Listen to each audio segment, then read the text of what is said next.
Wir waren im September im wunderschönen Südfrankreich. Wir waren in Bergdörfern, an der Côte d'Azur, in wunderschönen Altstädten und in alten Kirchen. Herzlich willkommen zum Bericht von unserer Reise. Wir waren wieder mit dem Wohnmobil unterwegs und die erste Etappe brachte uns nach Aix-les-Bains am Lac du Bourget.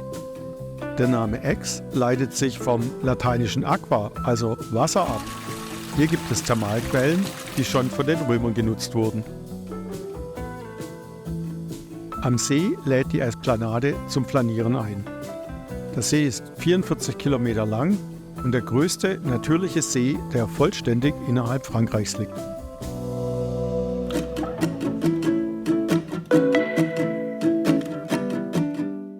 Wir waren dort auf einem Stellplatz von Camping Car Park.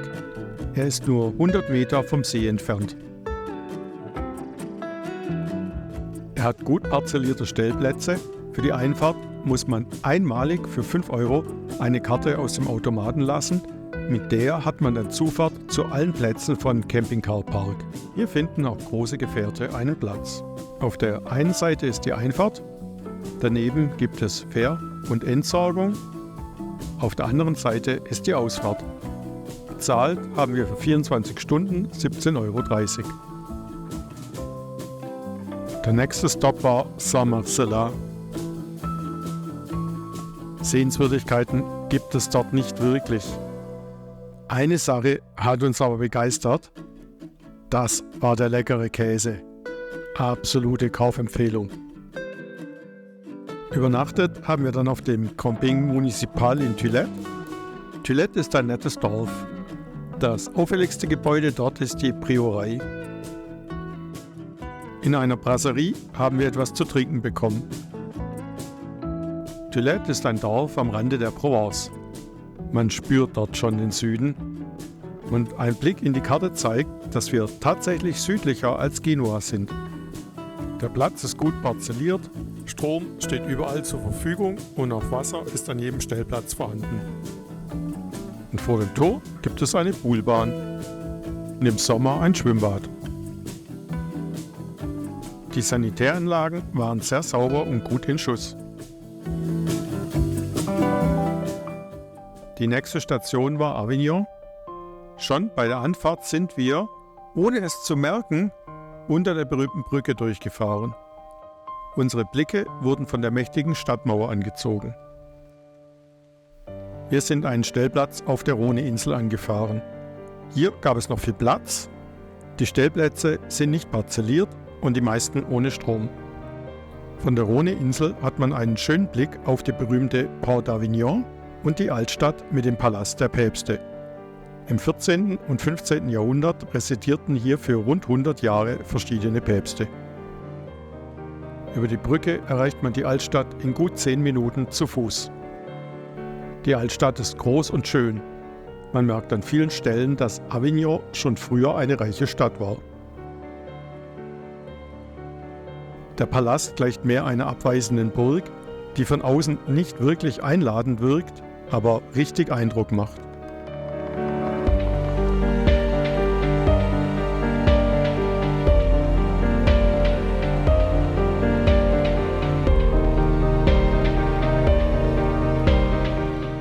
Im Inneren wird es dann freundlicher. Der Besuch von Palast und Brücke kostet 14,50 €.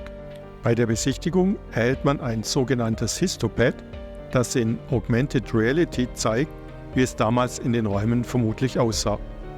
Schon damals gab es richtig große Räume. Es gab jedoch päpstliche Feste, für die sie nicht groß genug waren.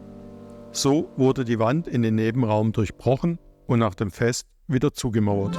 In der Schatzkammer des Palastes wurden manche Verstecke unter schweren Bodenplatten erst in den vergangenen 80er Jahren gefunden. Vom Dach des Palastes hat man einen schönen Fernblick. Auch auf die berühmte Brücke.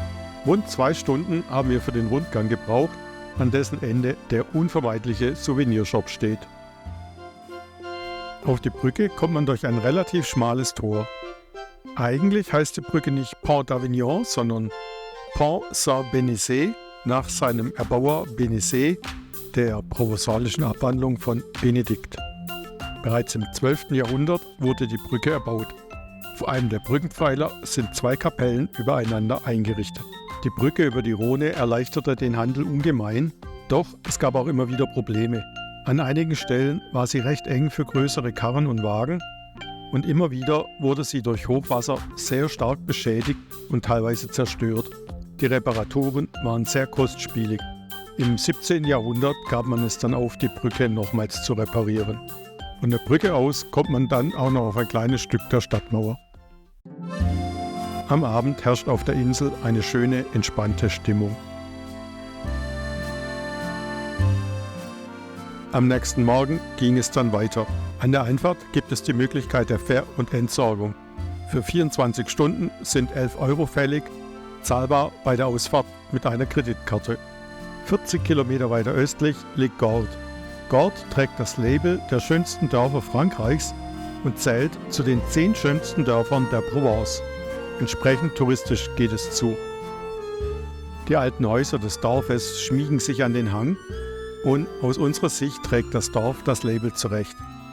Natürlich ist es durch die vielen Touristen kein verträumtes Dörfchen. Dafür gibt es viele kleine Läden und es ist gut erhalten und hat trotzdem seinen mittelalterlichen Charme behalten.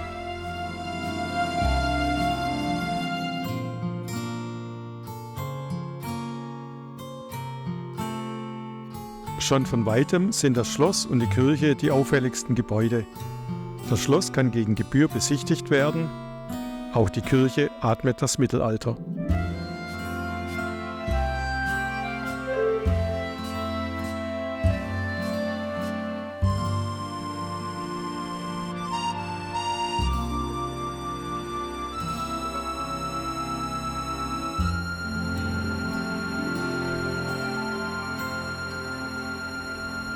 Wir hatten geplant, wie viele andere, auf dem Parkplatz etwas unterhalb von Gordes die Nacht zu verbringen. Doch am frühen Nachmittag hatten wir das Dorf dann gesehen und haben uns spontan entschlossen, bereits heute zu unserem nächsten Ziel weiterzufahren. Gordes liegt im Nationalpark Luberon, genau wie unser nächstes Ziel, der Camping Le Luberon oberhalb von Apt. Die Dame an der Rezeption hat erst mal gelacht, als wir am Nachmittag ohne Reservierung dort aufgekreuzt sind. Doch wir hatten dann die Wahl zwischen 2 Parzellen. Gut, dass wir nicht später gekommen sind, die andere war gleich darauf auch belegt. Der Platz hat einen beheizten Pool bzw. mehrere Pools, einen kleinen mit Springbrunnen für die ganz Kleinen, einen etwas größeren und zum Schwimmen einen noch größeren. Die einzelnen Stellplätze sind gut mit Hecken voneinander getrennt, so dass man durchaus Privatsphäre auf seinem Stellplatz hat. Achtung, in die Steckdosen passen weder CEE noch Schuko-Stecker. Da braucht es einen Adapter. Das Sanitärgebäude war immer sauber und die Duschen waren ausreichend groß und es gab Ablagen. Am WC gab es Seife auf provenzalische Art. Auch gab es einen Spielplatz und daneben für die Großen eine Poolbahn. Das Restaurant neben dem Pool war offen und das Essen war sehr lecker.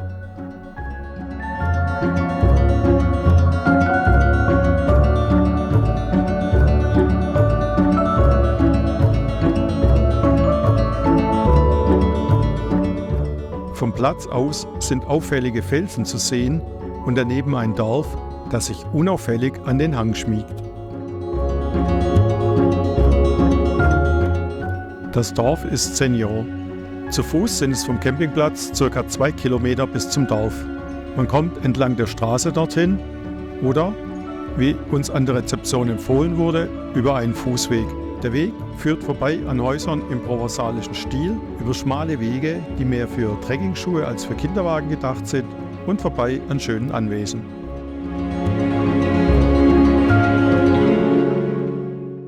Immer wieder hat man einen schönen Blick über Apt und noch viel weiter. Auch am Fuß der Felsen sind diese noch eindrucksvoll. Bereits hier reicht der Blick bis zum kahlen, weißen Gipfel des Mont Ventoux.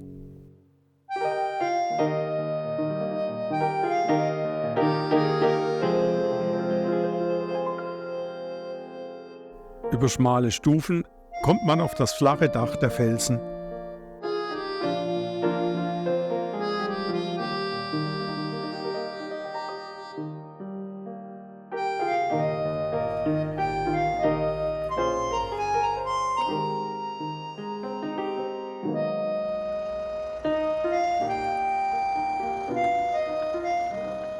Der Rundblick ist den Aufstieg wert.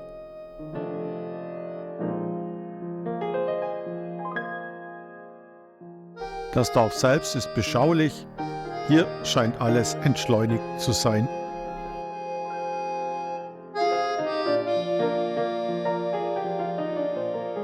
Im Dorfbrunnen schwimmen Fische.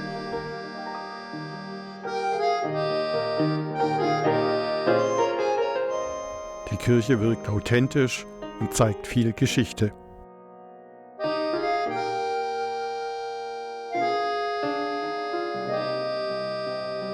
Touristen gibt es, jedoch nicht im Ansatz so viele wie in Gordes. Genauso wenig haben wir einen Laden mit Nougat oder Lavendel gesehen.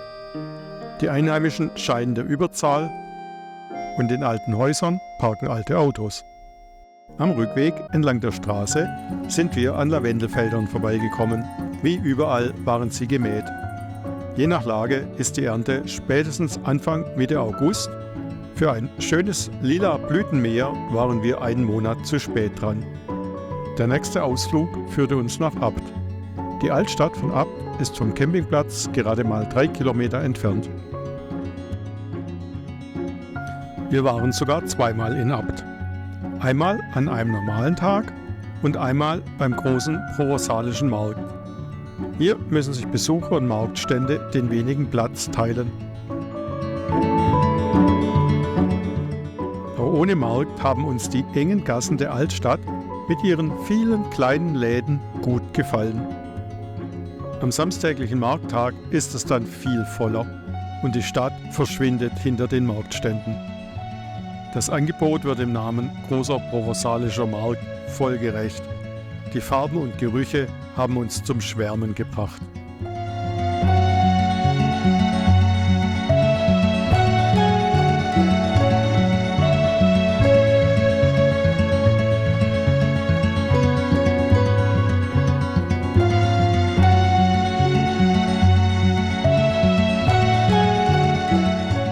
Am Rückweg ging es dann mit dem Fahrrad 3 Kilometer bergauf.